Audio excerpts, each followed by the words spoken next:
안녕하세요, 구독자 여러분. 자, 10월 24일 목요일입니다. 야, 시간 정말 빨리 가네요. 벌써 목요일이네. 또 내일은 10월 25일. 보통 25일 날이 월급날 많죠.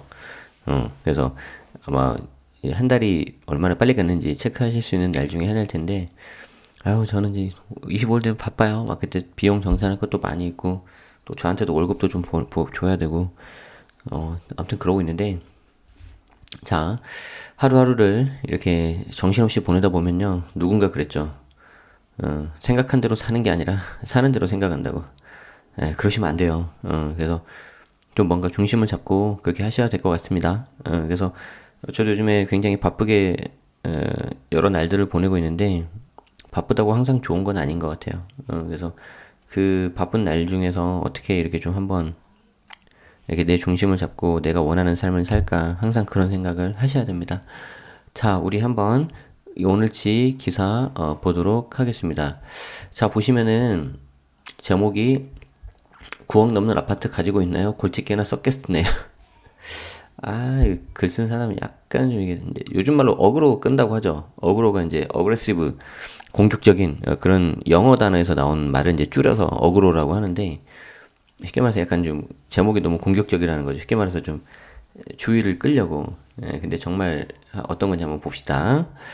자, 국토교통부는 지난 1일, 자, 이제 좀 글 더 키워야 되겠다. 안 보이죠, 잘. 이게 이제 일반 신문 기사가 아니라 네이버 포스트에 있는 기사여가지고, 좀 약간, 예, 글씨가 제 맘대로 다 키울 수가 없어요. 자, 국토교통부는, 그리고 드래그도 안 돼, 드래그도 안 돼. 국토교통부는 지난 1일 최근 부동산 시장 점검 결과 및 보완 방안을 발표하면서 부동산 추가 대책의 하나로 1주택자라도 집값이 9억 원을 넘으면 공적 보증을 통한 전세 대출 제한하기로 했다. 우리 이거 봤죠? 그래서 거래가격 9억 원은 11년 전인 2008년 10월 정해진 고가주택 기준이다. 이번 전세대출 제한처럼 우리나라 주택시장에선 집값이 9억 원 이상이냐 아니냐에 따라서 각종 규제에서 엄청난 차이가 나는데 대출 규제뿐만 아니라 세금에서도 9억 이상에는 징벌적인 세금이 부과되기도 한다. 고도크라시움 분양권 매물이 59제곱미터 분양권 매물이 10억 3천만 원에 거래됐다. 와, 좋네요. 자, 현재 정부는 집값을 잡는다는 명분으로 각종 규제를 쏟아냈는데 이때 기준이 되는 가격이 9억 원이다. 땅집고가 주택가격 9억 원이 넘으면 생기는 각종 불이익을 정리했다. 자, 일단 9억 초과 주택 거래 시에는 세금 폭탄이 나오는데 자, 보세요. 9억 원 이상 주택을 보유하고 있을 경우 주택담보대출이 아예 불가능한 경우도 있으며 1가구 1주택자임에도 각종 규제와 과세 대상이 된다. 주택거래가 발생했을 때 주택 실거래가가 9억 원을 넘으면 고율의 세금이 부과되는데 대표적인 것이 취득세다. 죄송합니다.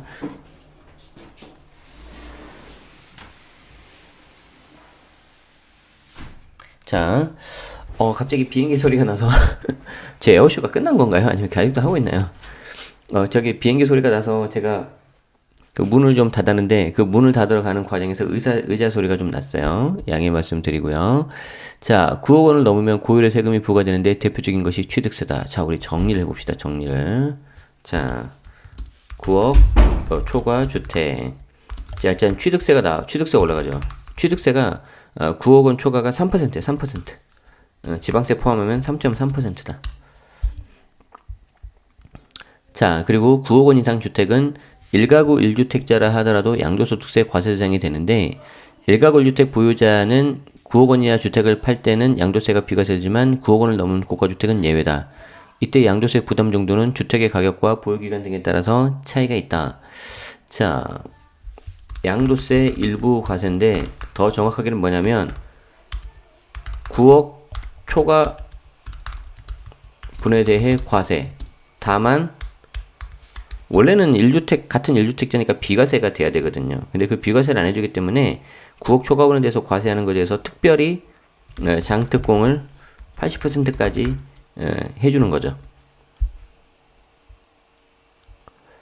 자, 중개수수료도 비싸요. 중개수수료. 나 진짜 중개수수료가 왜 비싼데? 아무튼 중개수수료도 비싼데 서울 기준으로 부동산 중개수수료는 9억 원 초과 고가주택의 경우 0.9%. 우와. 0.9%. 아니, 그러면 뭐 9억짜리 하면은 뭐 엄청 나오는 거죠.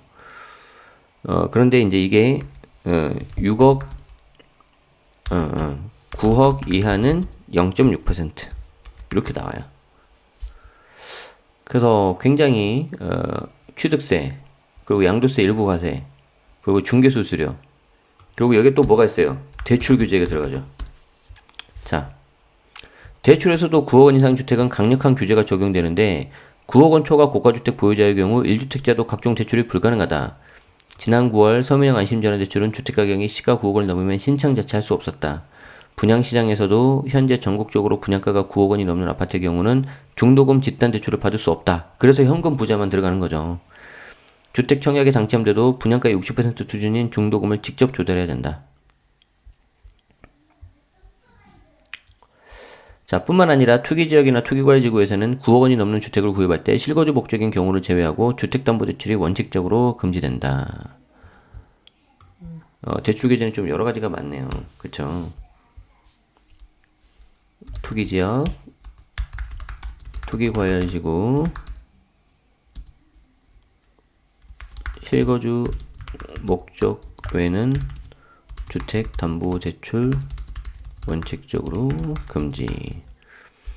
예외적으로 무주택 가구가 주택 구입 후 2년 내 전입하는 경우와 1주택 가구가 기존 주택을 2년 이내 처분하는 조건으로 대출을 받을 수 있다. 물론 뭐 예외가 있긴 합니다. 처분 조건 등 예외 있음. 자, 또 있어요. 일가구 1주택의 경우 보유하고 있는 주택의 공시가격이 9억 원 넘으면, 이때는 공시가격이에요. 다른 거는 실거래가인데, 자, 이때 공시가격 9억 넘으면은 종부세를 내야 돼요. 다만 종부세 기준이 되는 공시가격은 보통 시세 60에서 70% 수준이기 때문에 실제 거래가격은 이보다 높다. 대략 한 14억 정도. 오케이. 자, 공시가격 9억 초과 시에는 종부세 과세. 1주택자라 하더라도. 자, 이렇게 됩니다. 자, 그리고 다주택자의 경우에는 공시가격의 합의 6억 원이 넘을 때 과세 대상이 되는데, 단 1가구 1주택의 경우에는 5년 이상 주택 보유하면 종부세 20%, 뭐 이거는 그냥 패스. 자, 그래서 9.13 부동산 대책 주요 내용이 이래요. 여기 돼 있는 거죠. 그래서 이처럼 집값이 9억 원이 넘어서 고가주택으로 분류가 되면 특히 세금이나 대출 면에서 큰 불이익을 받게 된다. 한편 고가주택을 정하는 9억 원 기준이 2008년 9월 결정된 후 집값이 크게 올랐는데도 11년째 기준이 바뀌지 않은 것은 문제라는 지적이 나오고 있다. 오케이. 자, 그래서 이건 다른 이야기예요. 고가주택 기준 9억은 2008년 9월 결정된 이후 변동 없음. 그러니까 기사가 약간은 좀 제목이 어그로를 끈 기사긴 한데, 결국에는 좀 기사 내용을 좀 보면 어때요? 이거 좀 이렇게 규제가 많은데 뭔가 풀어야 되는 거 아니냐. 약간 그런 뉘앙스가 좀 숨어 있죠. 저는 이제 그런 것보다는 9억이 넘으면 각종 규제들, 그리고 이때 적용되는 게 굉장히 여러 가지가 있기 때문에 그걸 한번 이 기회에 정리를 하자라는 차원에서 이 기사를 제가 공유를 드렸습니다. 자, 그래서 한번 이참에 잘 정리를 해보시고요. 다시 한번 볼까요? 취득세가 3.3%예요. 9억이 넘으면. 그리고 재밌는 게 뭐냐면 취득세가 100만원 단위로 정리를 해가지고 뭐 다운 계약서를 줄이고 그런다고 했는데, 그게 6억에서 9억까지만 조정이 됐고요. 6억 이하, 9억 초과는 정리가 안 됐어요. 자, 그리고 양도세, 비과세가 없죠. 더 정확하게는 1가구 1주택 비과세가 이제 없죠. 그래서 9억 초과에 대해서는 과세가 되는데, 그래도 장특공 80%까지 해주는데 20년 이후는 거주를 해야 9억 초과 분에 대해 장특공 가능. 이렇게 되는 거죠. 자, 중개수수료가 0.9%, 9억 이하는 0.6%. 자, 대출 규제, 각종 대출 규제 들어갑니다. 투기지역, 투기과열지구에서는 실거주 목적에는 주택담보대출이 원칙적으로 금지인데 처분 조건 등 예외는 있어요. 자, 그리고 여러분들 좀 헷갈리는 게 이제 공시가격 9억인데, 공시가격은 시세보다는 좀 낮아요. 그래서 공시가격 9억이면 시세로는 한 14억, 15억 정도 될 거예요. 이때 이게 초과가 되면 종부세 과세가 된다. 1주택자를 하더라도. 자, 그리고 제가 말씀드렸었죠. 제가 예전에 공부했을 때 이거 이게 이제 9억이었는데 아무튼 꽤 오래됐다고. 2009년부터 제가 세무사 시험 준비했었거든요. 2009년, 2011년.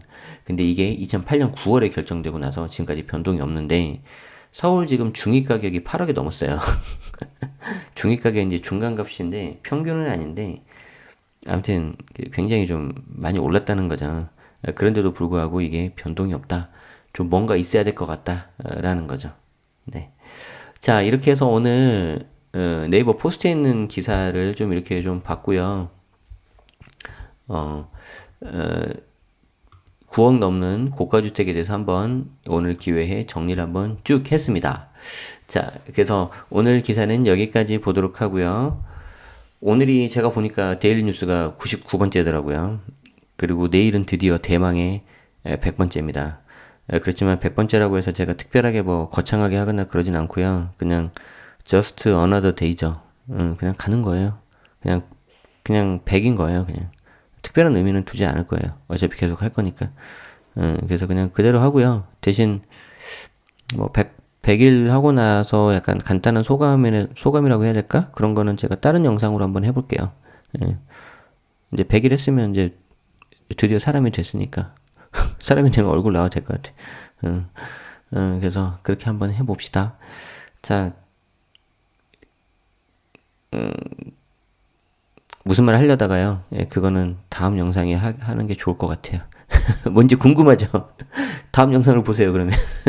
죄송합니다. 괜히 쓸데없는 걸로 관심을 끌었네. 네, 그래요.